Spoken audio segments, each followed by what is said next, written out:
Thank you for tuning into Kingdom Radio, your go-to podcast for everything Kansas City Chiefs.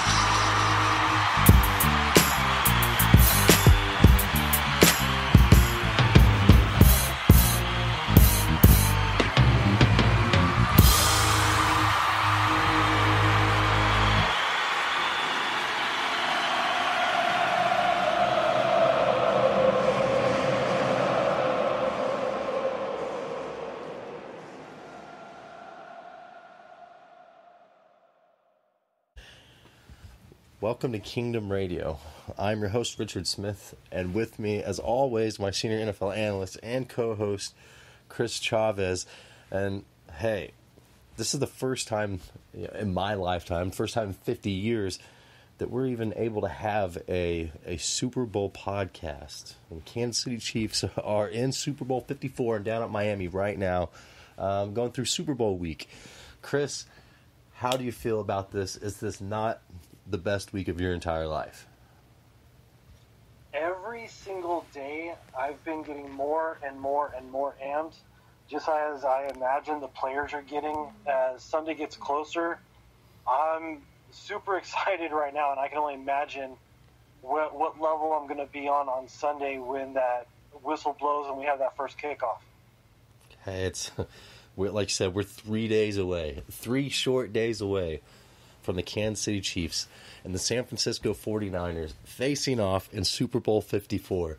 And just like all of you in Chiefs Kingdom and Chris as well, like I'm overwhelmed with excitement, and I'm ready for this game. I think I'm more anxious than anything. This has been a long week. I've enjoyed every minute of it. My eyes have been peeled on NFL Network, kind of keeping up with Super Bowl week. And it's been exciting. There's been a lot of great interviews, which I'm going to touch base on here in just a few. But it's overall just been a thrill to watch it step by step. Even the Chiefs show up in Miami and get off the plane. All of that, just the build up. It's been amazing. It's been worth every minute. Every minute. I wouldn't trade it for the world. But Chris, before we move forward, I want to touch base on something.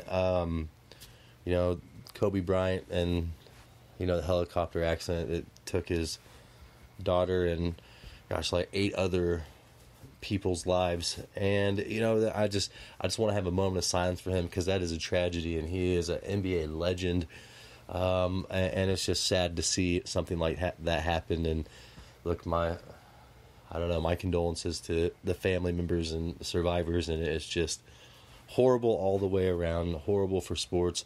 Every athlete that's really in professional sports right now grew up watching Kobe, and they were not old enough to know or watch Jordan. So it's, it's a dagger in the heart to a lot of fans, and it's just, absolutely heartbreaking. So here's my moment of silence for Kobe Bryant.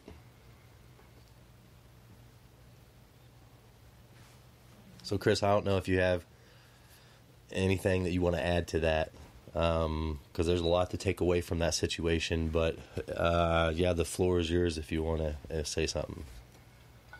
I just nothing but tremendous respect for Kobe. I was never a fan, and I'll never be a fan of the Lakers.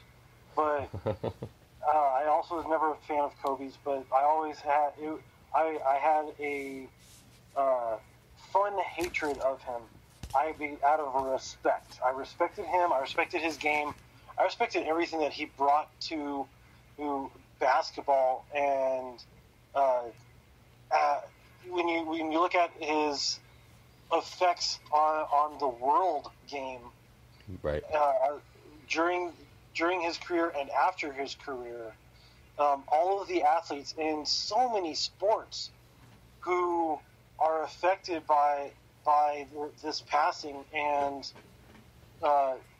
stories come out about his work ethic, his drive, and it does nothing but push my respect for him even further.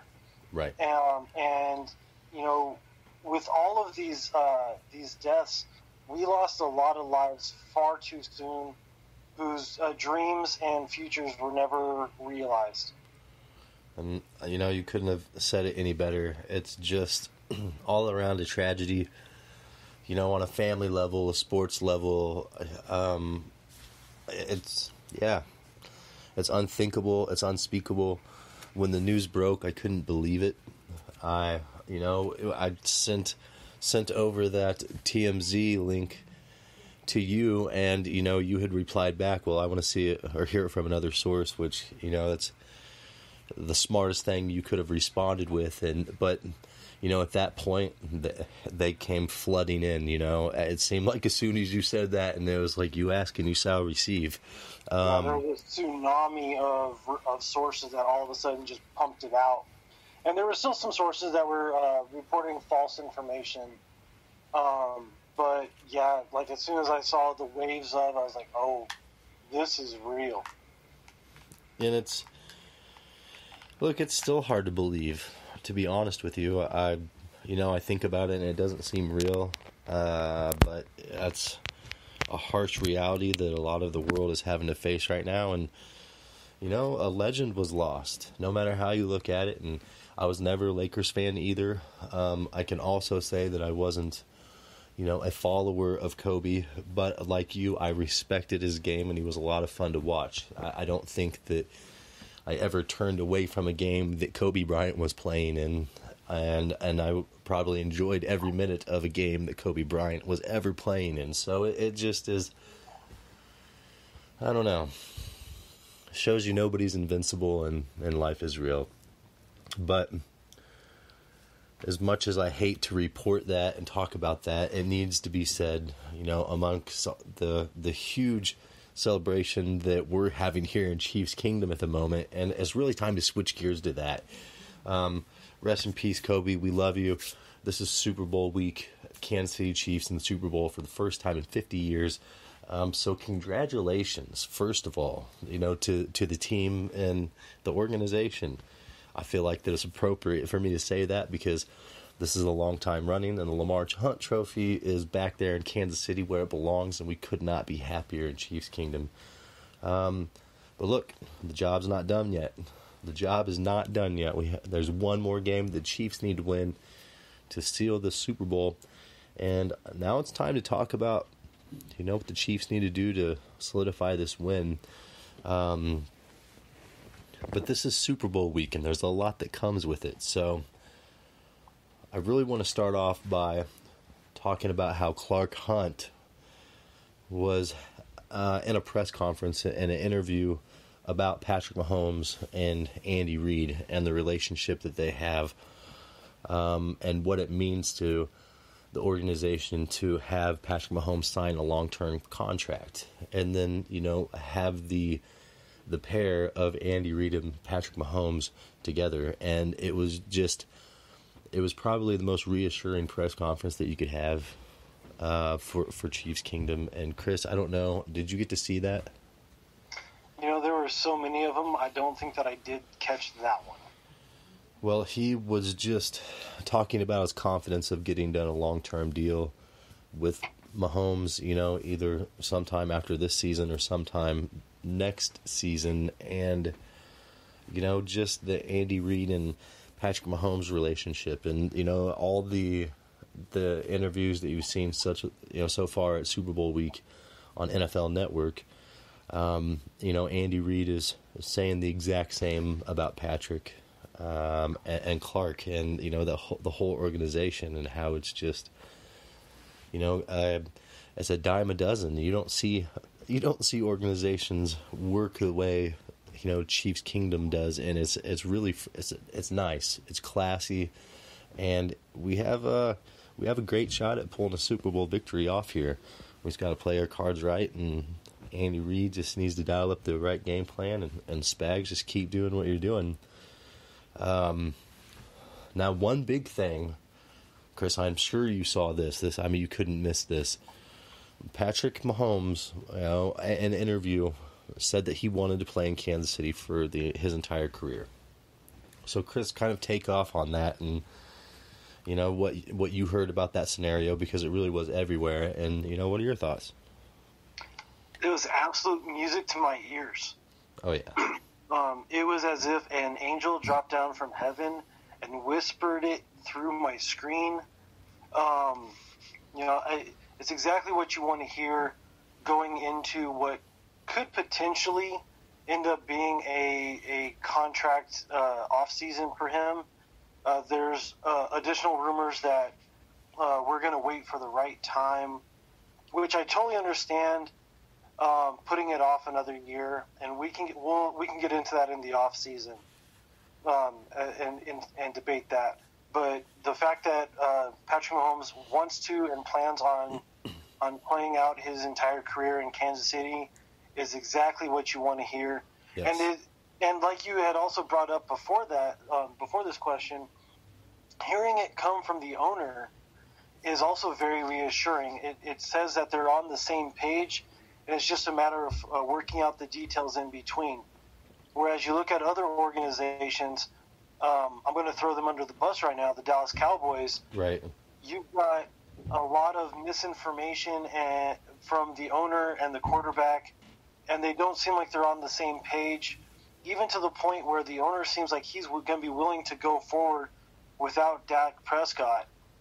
And I'm not going to try to say one way or the other whether he should or shouldn't, but they're not on the same page. And that leads to a lot of questions going into the offseason.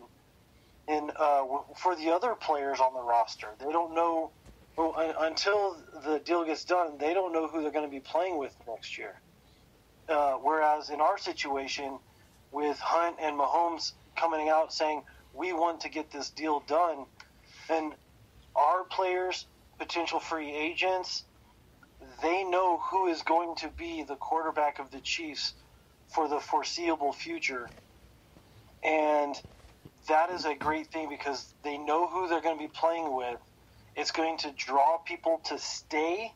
It's going to draw players to want to come and play with him, with Andy Reid, here in Kansas City. It is great news. Absolutely. Clark even went as far to say as he feels extremely fortunate that, Patrick is his quarterback. And he said he was positive that, 31 other teams would probably give up their quarterback for Mahomes. And, I don't think anybody can disagree with that. But he feels the same about Andy Reid. I mean, there's no love lost between anybody in that trifecta. And it's a really good situation when you have everybody clicking on all cylinders at all levels. Nothing can go wrong, and so it's just a perfect scenario, and we're going to watch it play out here. Did you happen to see the interview with Patrick Mahomes about what it means to bring a Super Bowl home to Kansas City? I think I heard excerpts of it, but I didn't see the whole thing. And it's what Clark Hunt and Andy Reid and all the players, Travis-Kelce, the Honey Badger, everybody is stepping forward and saying, this is the outside of for the organization, for Andy Reid, this is for the fans. They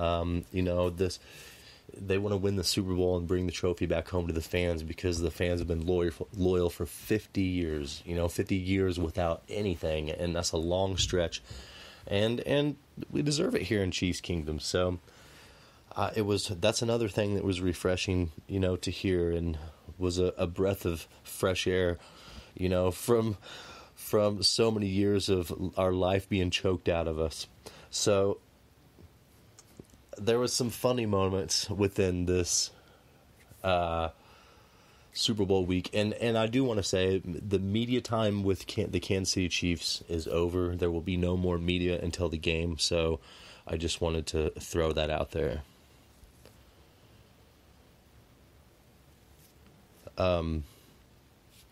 Let's see here. So, all right. So Tyreek is making fun of the Patrick Mahomes voice. They asked him what the funniest thing was that he'd go through, and he said every time Patrick would come in the huddle and say a play, he said that he would die laughing because he didn't know what else to do. And I thought that was a really funny gesture. Yeah, didn't he do it in Kermit the Frog voice? Yeah, he did it in the Kermit the Frog voice for sure.